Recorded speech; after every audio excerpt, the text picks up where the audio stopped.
بسم اللہ الرحمن الرحیم۔ ایک عورت کو اللہ ہر بار اولاد نرینہ سے نوازتا، مگر چند ماہ بعد وہ بچہ فوت ہو جاتا، لیکن وہ عورت ہر بار صبر کرتی اور اللہ کی حکمت سے راضی رہتی، مگر اس کے صبر کا امتحان طویل ہوتا گیا، اور اسی طرح ایک کے بعد ایک اس عورت کے 20 بچے فوت ہوئے۔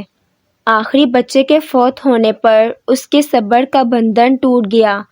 وہ آدھی رات کو زندہ لاش کی طرح اٹھی اور اپنے خالق حقیقی کے سامنے سر سجدے میں رکھ کر خوب روئی اور اپنا غم بیان کرتے ہوئے کہا، اے کون و مکان کے مالک، تیری اس گناہ گار بندی سے کیا تقصیر ہوئی کہ سال میں 9 مہینے خون جگر دے کر اس بچے کی تکلیف اٹھاتی ہوں، اور جب امید کا درخت پھل لاتا ہے تو صرف چند ماہ اس کی بہار دیکھنا نصیب ہوتا ہے۔ آئے دن میرا دل غم کے ہول کا شکار رہتا ہے کہ میرا بچہ پروان چڑھے گا بھی کہ نہیں۔ اے دکھی دلوں کے بھید جاننے والے، مجھے بے نواز پر اپنا لطف و کرم فرما دے۔ روتے روتے اسے اونگ آ گئی۔ خواب میں ایک شگفتہ پربہار باغ دیکھا جس میں وہ سیر کر رہی تھی کہ سونے چاندی کی اینٹوں سے بنا ایک محل نظر آیا، جس کے اوپر اس عورت کا نام لکھا ہوا تھا۔ باغات اور تجلیات دیکھ وہ عورت خوشی سے بے خود ہو گئی۔ محل کے اندر جا کر دیکھا تو اس میں ہر طرح کی نعمت موجود تھی، اور اس کے تمام بچے بھی اسی محل میں موجود تھے، جو اسے وہاں دیکھ کے خوشی سے جھوم اٹھے۔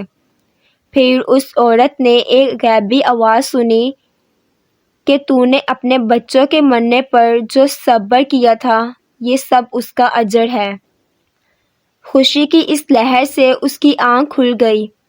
جب وہ خواب سے بیدار ہوئی تو اس کا سارا ملال جاتا رہا، اور اس نے بھیگی ہوئی آنکھوں سے عرض کیا، یا الہی، اب اگر تو اس سے بھی زیادہ میرا خون بہا دے تو میں راضی ہوں۔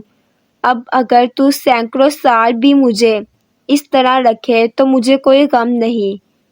یہ انعامات تو میرے صبر سے کہیں زیادہ ہیں۔ درس حیات انسان کو ہر حال میں صبر کا دامن تھامے رکھنا چاہیے۔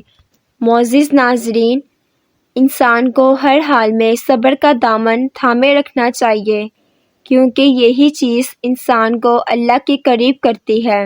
معزز ناظرین، ویڈیو پسند آئی ہے تو لائک کریں، چینل پر نئے ہیں تو چینل کو سبسکرائب کریں۔ اگلی ویڈیو تک اجازت دیجیے۔ اللہ حافظ۔